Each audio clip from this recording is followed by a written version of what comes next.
Hello. It's been a while. I've been on vacation for a for 3 weeks, and so if you didn't watch my last video, you wouldn't have known that. Of course, you just think I'm being silent for some reason. Well, that's why I've been on vacation. It's a great time, good time for regenerating. But I'm back now, and so look forward to getting back into doing a devotional each day. And so today is that first day in that process, and we're going to hopefully get back into routine now, where we'll do a devotional every day from on Tuesday through Friday, Tuesday, Thursday, or Tuesday, Wednesday, Thursday, and Friday. Um, Different times, just depending on my schedule as a pastor. I have a varied schedule, and so different times each day. I'm sure we'll just see how God leads the thing along. But that's the plan. So if you've been following any of my devotionals in the past, then we're back in the saddle, and we're going forward. So today we're going to look in Proverbs chapter 6. We're working our way through the book of Proverbs, one verse at a time, and so we're on verse 24 today. And so I'm going to read that, and just for the context to the verse, because it's the middle of a thought. The verses are saying, obey the commandments. They're really important. The commandments of the teacher, in this case, the parents, which are from God. Of course, it's a symbol, but it's saying obey these commandments. They're going to help you in this way and that way, and they're saying different things. And then in verse 24, it says, one of the things that listening to and obeying the commandments of God is that it will keep you. So verse 24 says, to keep you from the evil woman, from the smooth tongue of the adulteress.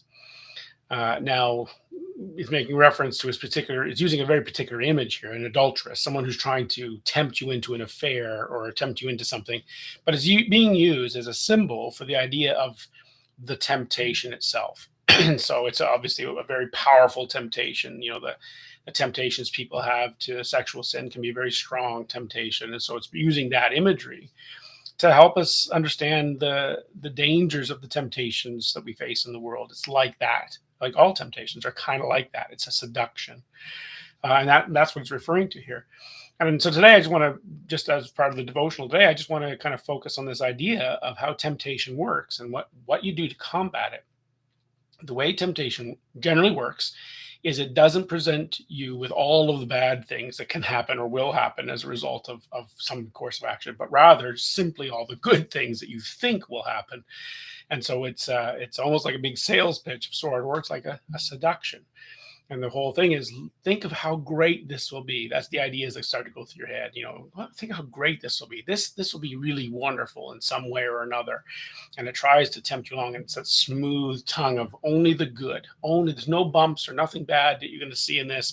Only the good that you think will happen. And that, of course, draws more desire. Who doesn't want good things? And so it increases your desire. The way temptation works is it's all about increasing your desire for something and downplaying the threatening feelings you might feel over that same thing.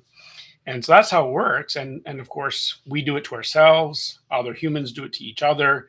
Satan does it to us. Satan, of course, is the great tempter, and he tempts us as much as he can to do sinful things, bad things, self-destructive things, and just horrible things. And he'll always present that to us with a smooth tongue. Like, here's all the good, the smooth, none of the bumpy bad stuff, just the smooth stuff. And that's how temptation works. And we fall to it. We're human beings, we're flawed people, and we're weak, and so we fall to that. And of course, when we see something we think is good, and the more we think it's good, the more we want it, and the more we want it, the more we're driven forward to it, and it's a bad thing. So how do you combat that? Because temptation leads to bad things, right? When we talk about temptation to sin or temptation to do something wrong or whatever, how do you combat that? Now, one of the things we usually do to try and combat it is we try to build up our willpower. And we think that the best way to deal with temptation is have a strong sense of willpower, strong ability to will your way through temptation. But that's actually a really big mistake, because the whole nature of temptation is to play on your will. That's what temptation is about. It's trying to get you to want something, right? That's will. and it gets you to want it. So the whole point of temptation is, here, look, you want this, don't you? Don't you want this? And we think, I know, I'll beat temptation by wanting to not have it. Well, you're never going to want to not have the thing you want, right? The thing that you're tempted by. And so that it's a mismatch. It's not the best way. Now, willpower is important, and willpower is used to prevent you from doing something. Willpower is a self-control thing, and that's important. But to really combat temptation is not just simply to control yourself and not do the thing, but is actually to hit right at the core, and that is at what it is that's causing the desire in the first place, and to reevaluate that. And that's not a willpower thing as much as that's a changing of the will itself, having a different will. And so it's done through truth. And that's why this proverb is saying, obey the commands, like know the truth. Here's the wisdom. Like, fill your mind and your heart with the wisdom of God. And as you fill yourself with that, it will have an effect on your life. That truth that you have in your life will have an effect of slowly but surely changing your will so that you're not tempted by the things that you used to be tempted by.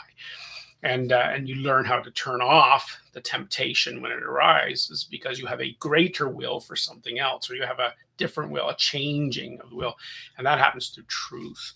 So you speak truth. So if you find yourself in a place where you're actually feeling tempted to something, rather than going, okay, I won't do this, you actually use truth to yourself. Start speaking the truth, not just the smooth tongue of the temptation that's telling you only half truths and rationalizing things and telling you the good outcomes that you think you'll have and how it's really not that bad and whatever else, and all that rationalization that goes on with temptation. And you speak to yourself instead other truths, not other truths, rather the truth, full truths, the bumpy truth, right? The not smooth tongue stuff. But that, like, no, this is not good for me, or this is not a good thing, or it's immoral, or it's something wrong, whatever it is. And you talk to yourself about the real truths of it. And so the smooth tongue doesn't work anymore because you've been giving yourself the right things. That's how you do that. Now, in Proverbs here, it's actually speaking even more specifically about not just truth in general, but actually the commandments. So this is an even stronger truth. When you find yourself tempted, whatever the temptation may be, if it's a moral temptation, like the adulteress would be a moral temptation, then what you do is you actually go, not just the truth of this will turn out bad, it'll wreck my life, which are important truths, but even more than that, then you can actually include this truth. God said no, or God said, do or do not. God gives us both positive and negative commands, right? The do not do this and the do this, right? The Sabbath is a great example, right? Work these days, do not work this day. And there's both. But with different things in our life, we can see this, where God says, don't do this, or do this, whatever the case is. God gives a command. And when we find ourselves facing temptation, we are often looking at, well, what is the desirable thing I want? And what we need to do is speak truth and go, no, it doesn't matter if I want it. It doesn't matter. God said no, or God said yes, whichever the case. And that's what God said. That's the command. And you remind yourself, that's the command. God said no. And then the rationalization, yeah, but why did God say no? It doesn't matter. God said no. I don't need to know why. He's God, right? So I don't need to know why. He said no. That's the truth. That's what I got to focus on. And as you learn to do that, to hide these commands in your heart and to do that, then the temptation has much less power over your life. Now, you'll still be tempted. You're human. You're weak. We all are.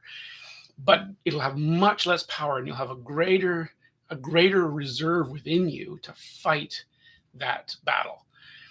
Temptation, Satan in particular, when he tempts us, he's very good at trying to distract us from that truth.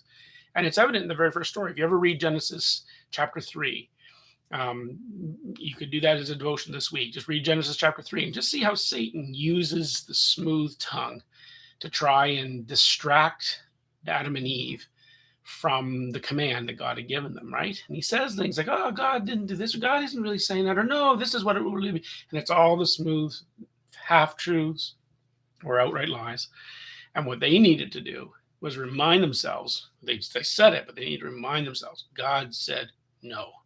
And that's where we need to stop this whole debate. And that's one of the ways you fight against temptation. There's other things too, but that's one of the ways to fight against temptation. And that's the one I'm drawing out of today's devotional. Anyways, I hope that's useful to you. God bless you. And the Lord willing, I'll be back tomorrow with verse 25. And yeah, I guess we'll see you then. Take care. It's good to be back.